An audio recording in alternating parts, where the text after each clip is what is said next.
Action.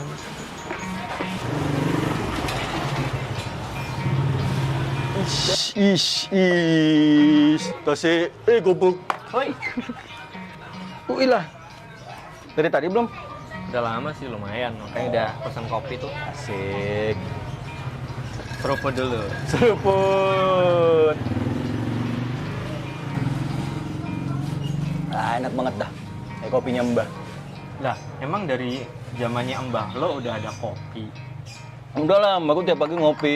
Nggak, waktu kecil kayak nyeruputin gitu. Enak ya.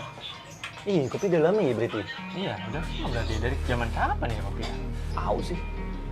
Tapi kayaknya udah lama, paling zaman Belanda udah ada kopi kan? Zaman Belanda ada kopi. Emang kalau orang zaman dulu tuh udah ada nongkrong kayak gitu? Nggak tahu kali ini sore-sore nongkrong ngopi kan, ngomongin senja. Ini boleh sih.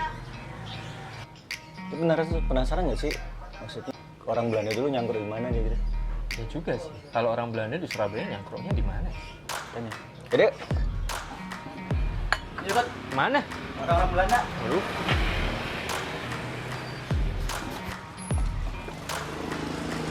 Ceng, ceng, ceng, ceng, ceng.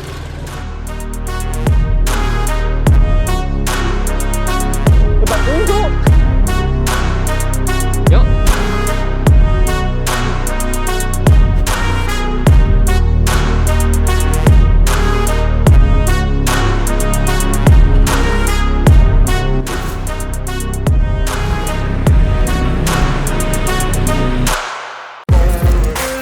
Hai, aku Bagus. Aku Aji. Kami bakal ngajak kalian jalan-jalan, kulineran. Juga ngobrolin sejarah dengan santai. Jadi, ikuti kami di History Lati. Nggak ngapain kita ke Tunjungan? Karena Tunjungan itu jadul banget. Jadi, kalau orang zaman dulu mau jalan-jalan ke Tunjungan, mau shopping ke Tunjungan, mau nongkrong juga ke Tunjungan. Makanya gue ajak ke sini. Ini terkenal banget Tunjungan dari zaman Belanda dulu. Iya dong. Sampai sekarang masih ada nggak tempat Nah, itu? ya masih lah. Kita jalan yuk. Kata Tunjungan telah tercantum di peta-peta lama pada masa kolonial, merujuk ke sebuah kawasan yang di masa lalu berada di selatan pusat kota lama. Konon Tunjungan diambil dari kata tunjung yang berarti bunga teratai. Diyakini terdapat kolam dengan bunga teratai di kawasan ini pada masa lalu. Di masa kolonial, Tunjungan didesain sebagai area rekreatif bagi, utamanya, warga Eropa. Pertokoan banyak dibangun di kanan kiri jalan, seperti toko pakaian, toko buku, toko alat musik, restoran, tempat hiburan, juga hotel kenamaan. Seiring dengan perkembangan infrastruktur kota, sebagai kawasan metropolitan, Tunjungan turut dilintasi lintasan tram untuk menunjang fungsinya. Oh. Aduh, enak juga ya jalan-jalan di Tunjungan, bisa ada tempat duduk kayak gini. Jadi dong. Jadi jalan Tunjungan itu keren. Mau capek, banyak tempat duduk sini. Pedestriannya juga gede, jadi bisa jalan santai. Terus nih, kalau ke sini naik sepeda, itu ada kayak tempat parkir sepeda gitu, jadi sepedamu aman. Selain itu, aksesnya itu gampang banget. Kalau mau bawa sepeda bisa. Kalau mau naik motor bisa, kalau mau naik mobil bisa, karena di sini banyak tempat parkirnya gitu. Kalau mau naik kendaraan umum, jalan Tunjungan itu bisa, karena ada ini bis Surabaya. Tahu kan yang bis merah itu? Merah itu. Nah, karena di jalan Tunjungan itu ada haltenya juga, jadi bisa berhenti, bisa turun sini. Terus ya jalan Tunjungan itu kerennya banyak bangunan tua. Jadi banyak karena fungsinya sebagai tempat utama dari zaman Belanda ya. Toko-toko itu banyak yang diperbaiki lagi, ditalis-talis lagi, jadi lebih bagus lagi. Keren. Mau nongkrong bisa, kalau mau ke kafe bisa, mau belanja bisa. Jalan Tunjungan. Banyak nggak? Sikat lah. Ayolah, yuk. Sebagai kawasan yang memang didesain sebagai area rekreatif dan shopping arcade, ada banyak tempat-tempat yang jadi jujukan para nyonya dan tuan untuk berbelanja kala itu. Apa aja? Ini ada beberapa di antaranya. Siola. Awak dewi langsung ke utara CIG. Kita ke utara Jalan Tunjungan dulu. Oh, ini sisi lain tempat kita parkir motor tadi bukan? Oh ya, yang tadi sebelah. Situ lah pokoknya. Jadi tempat yang berfungsi jadi mall pelayanan publik ini adalah jujukannya masyarakat Surabaya untuk mengurus surat-surat. Mulai dari ngurus akte sampai ngurus pajak itu bisa dilakukan di sini. Tapi itu sekarang, karena awalnya ketika dibuka di tahun 1910, gedung ini adalah sebuah perusahaan retail internasional yang tersohor, yaitu Whitaway Landlaw & Co. Kalau sekarang ya kayak MAP kali, soalnya kayak MAP kono. Kenapa internasional? Karena sesungguhnya Whitaway Landlaw ini pertama kali dibuka di Kalkuta, India. Terus buka cabang lagi di Singapura. Selain itu, yang membuat tempat ini makin internasional adalah karena department store ini menyediakan produk-produk dari Inggris. Makanya tempat ini juga disebut sebagai Red Englandse Warrentis, alias tos serba dari Inggris. Wait, sekarang kok namanya Siola? Jadi Siola itu baru dipakai itu setelah kemerdekaan, jadi sekitar tahun 1960-an lah. Ketika tempat ini dulu difungsikan menjadi pusat grosir oleh 5 orang pengusaha. Mereka adalah Sumitro, Ing Wibisono, Ong Lim Ang. Kan ngerti toh kenapa namanya jadi Siola itu? Oh, inisialnya ya, inisial dari 5 orang tadi, makanya jadi nama Siola. Nama. Jadi huruf depannya, kalau huruf belakangnya beda. Tapi Bli, dengar-dengar di kurun waktu kependudukannya Nippon, tos serba Whitaway Landlaw ini ganti nama, bukan Whitaway Landlaw tapi Chiyoda. Barang yang dijual juga berubah jadi barang-barang asal Jepang, bener nggak sih? Nih sih, ini tak lurusin ya. Jadi harus dilurusan ya. Whitaway Landlaw dan Chiyoda sesungguhnya dua toko yang berbeda, beroperasional di tempat yang beda juga. Jadi mengutip tulisan Bapak Purnawan Basundoro di akun Facebook beliau, rupanya dua toko ini tidak punya keterkaitan sama sekali. Chiyoda sudah beroperasional sejak Oktober 1933, artinya jauh sebelum kependudukan Jepang di Indonesia. Dan yang paling utama, alamat tokonya itu beda.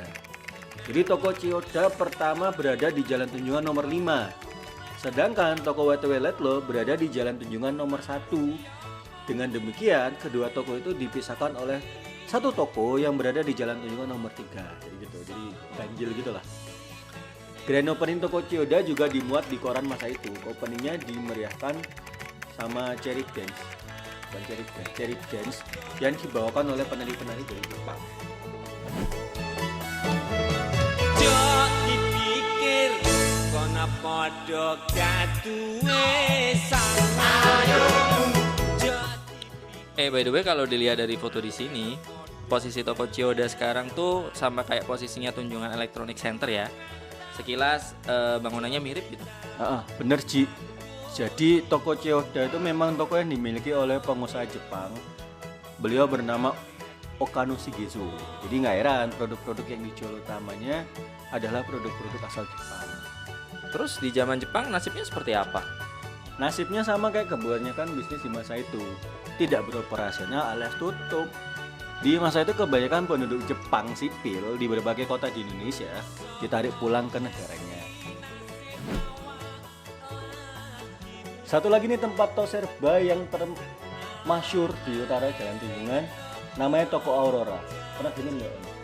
Wah, pernah denger kayaknya. Kakek gua pernah cerita nih tentang Toko Aurora, tempat belanja favoritnya kakek gua.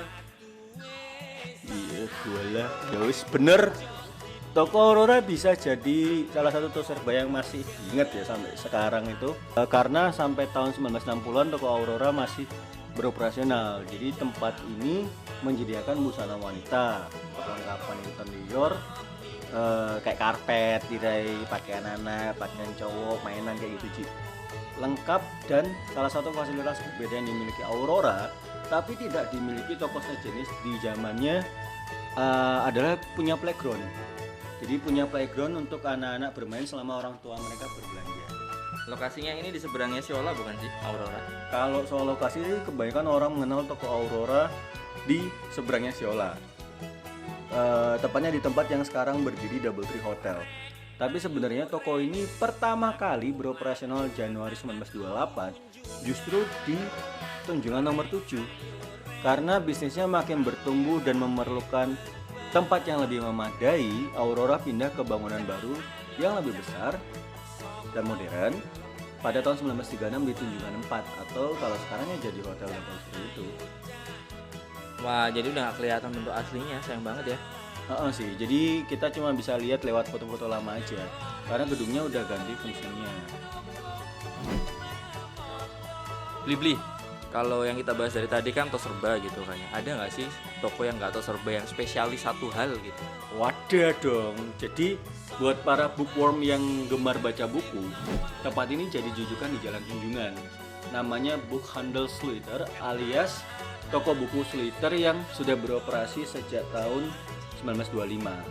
Jadi alamatnya di Tunjungan 39, tepatnya di pojokan Van Deventerlaan, atau kalau sekarang kita sebutnya Jalan Genteng Besar yang bangunannya iki. Ya iki, rek. Loh, jadi gedung ini tuh kayak Gramedia atau Gamasnya zaman sekarang loh. Iya, bisa dibilang kayak gitu sih. Jadi toko buku ini dikelola oleh Namlo Venuskam Algemene Import Boekhandels JWF Sluiter, bawa kan, yang mengimpor buku-buku dan mengelola distribusinya di Jawa. Karena Sluiter Boekhandel bisa juga ditemukan di beberapa kota besar Jawa kayak Batavia, Malang, termasuk di Amsterdam juga. Kalau toko buku Van Dorp ada di Tunjungan juga nggak? Di informasi yang pernah aku baca tuh Van Dorp terkenal gitu. Kalau Van Dorp itu kan penerbit dan percetakan buku asal Semarang yang memang punya banyak cabang di Jawa, termasuk di Surabaya. Cabang Van Dorp di Surabaya sebenarnya berlokasi di Société Strat, tapi tren Tunjungan sebagai lokasi emas yang hype pada saat itu bikin Van Dorp juga ngincer area Tunjungan.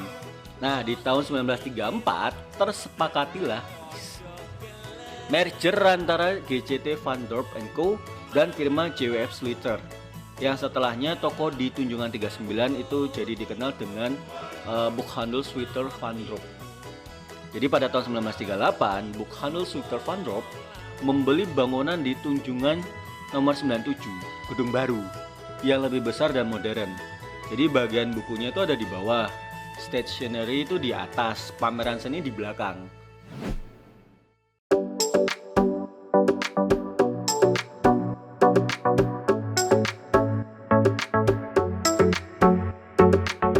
Selanjutnya ada apa lagi beli? Ada lagi nggak? Kalau mau nyari mobil-mobil koran baru, para tuan dan nyonya di Surabaya itu akan ke tempat ini kalau di Jalan Tunjungan. Namanya Voeg & Rens FJ. Voeg awalnya adalah bisnis perlengkapan harness, sadel, bugi, horse, carriage, ban, sama mobil yang berkantor pusat di Batavia, dengan toko dan bengkel yang tersebar di beberapa kota di Jawa sama di Medan, kayak di Sumatera itu ada. Jadi Voeg & Rens itu pemasok utama mobil dan ban. Di tahun 1911 dibuka kantor cabang di Surabaya, tepatnya di Tunjungan nomor 60 yang beroperasional sebagai bengkel dan dealer mobil. Mobil yang bisa didapatkan di sana kayak Packard, Chrysler, Mercedes-Benz, Plymouth, Fargo itu ada. Gak ngerti kan kon? Selanjutnya sih ngomongin yang mewah-mewah nih Ci. Jadi di sini ada bangunan yang dulunya toko yang luxurious banget. Kenapa?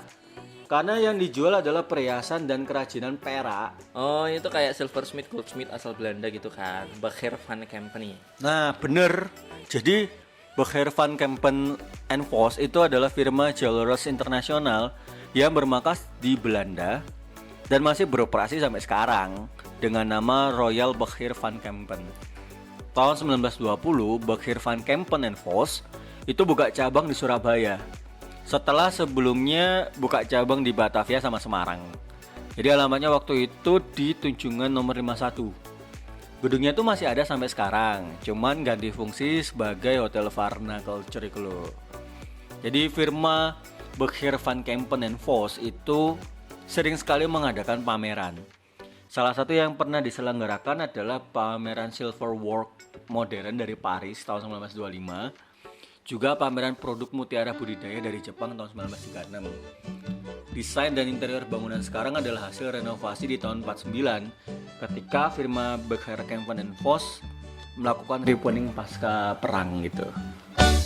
Keputran ngalor maneh sampai Tunjungan. Tunjungan nek ngalor terus sampai Blauran. No Blauran ayo tuku Pernah lihat bangunan ini kan, yang kalau lagi lewat Tunjungan? Sering sih, soalnya kan sering lewat sini. Sayang banget nggak sih gedung gede kayak gini mangkrak gitu aja. Nggak tahu sih fungsinya buat apa sih kira-kira dulu. Jadi sebenarnya sih aku penasaran fungsinya itu tadinya apa, karena sepanjang ingatanku tuh gedung ini kosong, nggak ada petunjuk apa-apa gitu loh. Sampai akhirnya aku searching, terus tahu ternyata bangunan ini punya kontribusi besar di dunia fashion Surabaya masa kolonial, terutama bagi menir-menir biyen. Jadi disinilah para menir atau tuan-tuan Londo itu berbelanja item fashion pria yang berkelas. Jadi namanya adalah firma Savelcool. Firma Savelcool itu sejak tahun 1896 awalnya berlokasi di kawasan Society Strat. Namun mengikuti perkembangan kota yang berpusat geser ke kawasan Tunjungan dan sekitarnya, di tahun 1935 firma Savelcool pindah ke selatan Tunjungan. Jadi berdiri di samping restoran Helen Dorn. Jadi kalau seumpama aku hidup di zaman itu, terus aku pergi di firma Savelcool ini, aku bisa beli apa aja? Jadi firma Savelcool ini menyediakan setelan jas bermerek maupun tailored. Jadi kemeja, koper, sepatu, topi yang semuanya dari merek-merek berkelas di zamannya. Jadi kayak Timber, Fitzwells, Palm Beach itu bisa dibeli di sini. Jadi kamu bisa gaya ala-ala mafia, Godfather kayak gitu itu di sini. Oh ya, dan satu lagi, cabang firma Savelcool juga ada di beberapa kota besar kayak Batavia, Bandung, Jogja, sama Jember. Dan untuk memanjakan para pelanggan dan warga Surabaya, firma Savelcool cukup sering menyelenggarakan sayembara berhadiah di koran. Kayak S3 marketing banget ya. Jadi dari zaman dulu tuh udah ada istilah giveaway gaya-gaya influencer zaman sekarang gitu. Teko warung ngalor titi embok bunderan. Jadi kalau ngomongin tentang influencer Ji, tempat belanja yang beralamat di Tunjungan 97 dan letak di samping firma Savelcool itu yang ownernya influencer banget. Wah, kayak akun sosmednya udah centang biru gitu ya. Instagram lah. Jadi zaman itu belum ada sosmed sih. Tapi kalau tokonya memang terkenal sebagai penyedia aneka karpet sama kain kayak dari Kashmir, Persia, Cina, Iran itu ada di sini semua. Namanya toko Kundandas. Dari namanya aja udah ketebak banget nih. Pasti dijalankan oleh keluarga India kan? Jadi bisnis ini dijalankan oleh dua bersaudara berdarah India yang di masa itu dikenal dengan sebutan Kundandas Bros.